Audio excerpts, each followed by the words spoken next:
તો એમ કહેવાય ને કે જે આપણે ખેડૂતોની જે આપણે મુલાકાત લઈએ અને સારામાં સારું ક્વોલિટી જે બનાવતા રહેલા જે ખેડૂત છે એવા જે ખેડૂતની એમ કહેવાય ને કે આજે આપણે મુલાકાત લઈએ છીએ જે પ્રગતિશીલ એમ કહેવાય ને ખેડૂત છે કે એને એમ કહેવાય ને કે આવો જે એક્સપોર્ટ માલ છે તે બનાવ્યો છે.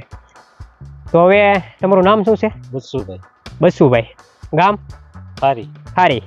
બસુભાઈ ખાટુભાઈ, ગામ ખારી. ગામ ખારી, તાલુકો મહુવા, જિલ્લો ભાવનગર. જિલ્લો ભાવનગર. હવે તમે જે આ ક્વોલિટી બનાવી છે તો આમાં તમે પહેલેથી પાયામાં ખાતર કયું વાપરેલું? ડીએપી. ડીએપી સિવાય કંઈ વાપરેલું નહીં?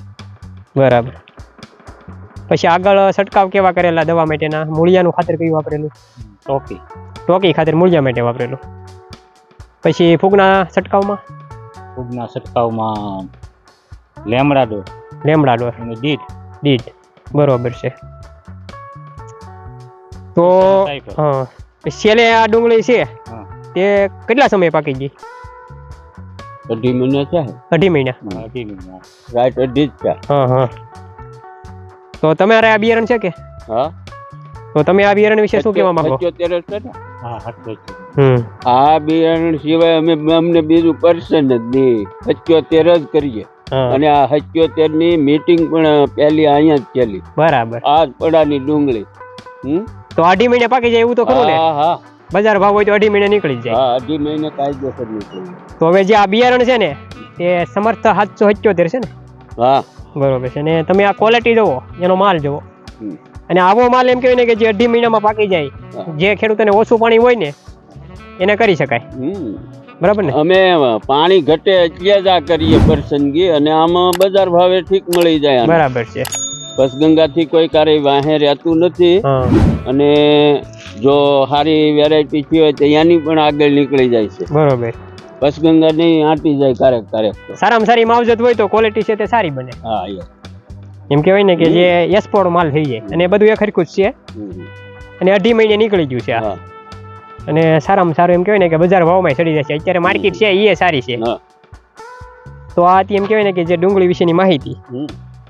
તો આવી એમ કહેવાય ને કે જો કોઈ ખેડૂતો ડુંગળી પકવતા હોય અને સારું બિયારણ હોય તો કોમેન્ટમાં લખજો, ને કોમેન્ટમાં પણ નંબર સાથે કહેજો કે અમારી પાસે પણ સારી ક્વોલિટી છે, આનાથી પણ સારી હોય તો કહેજો. પણ આ બિયારણ એમ કહેવાય ને કે જે 75 દિવસે છે તે નીકળી જાય છે. હા, પાકું. તો આ ડુંગળીની માહિતી. અને બીજું કઈ તમારે દાદા કહેવા માંગો છો? 80 થી 85 જમણ રહેવા જો તો એક પણ લોદર ઊભું ન રહે. બરાબર છે. એની મેળા ગદી જાય. હા. તમારે કેટલા વીઘા ડુંગળી છે અંદાજિત?